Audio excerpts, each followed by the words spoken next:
Leafsink Harbor. Cold sweats along my sides, my head heavy with a dull pain. A sudden coughing fit, and I roll to my side, expunging seawater from my chest. My eyes fight to open, to drink in my surroundings.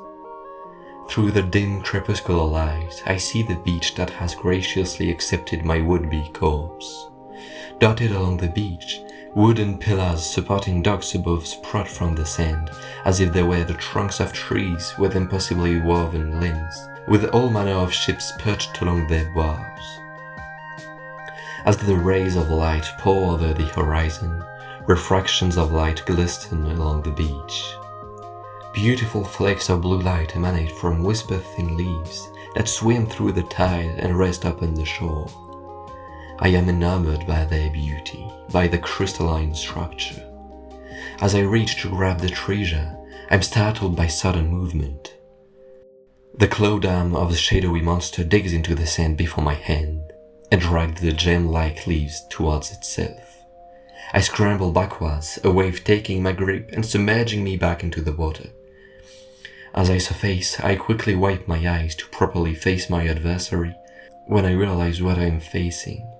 A young boy with chestnut hair and a warm complexion, in his hands a rake and a net full of glittering leaves. I clear my throat to speak, but the boy stands from the now naked sand and begins to walk off. I clamber from the water and rush to his side, words failing me after so long without them. My hand reaches his shoulder and he stops, but nothing more.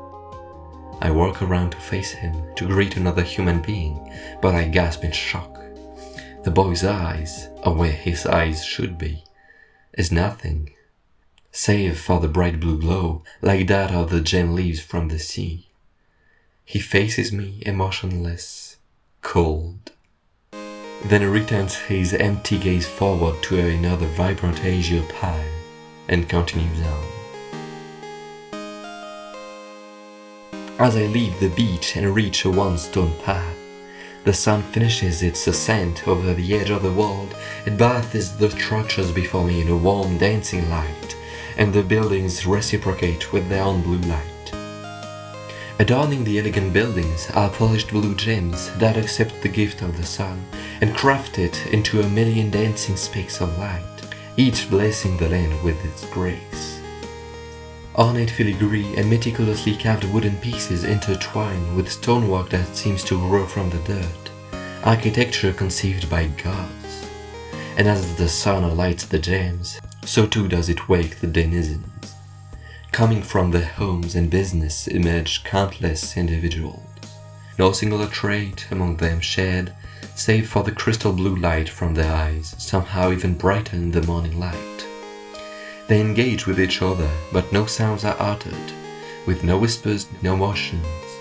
They stand before each other in contemplation, sometimes trading more of those polished gems, sometimes adjourning with no discernible exchange.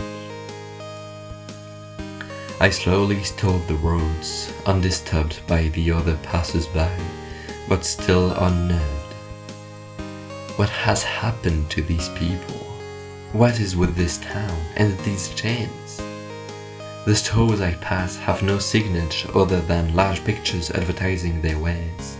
A bird in flight, a bushel of apples, and a printer supply store. I laugh as I pass by one garnishing an illustration of a wedge of cheese, drinking a pint of beer. I almost go in when another sign catches my eye. The simple illustration of a stack of books hangs atop the doorway of a fine wooden door that shuts silently behind me.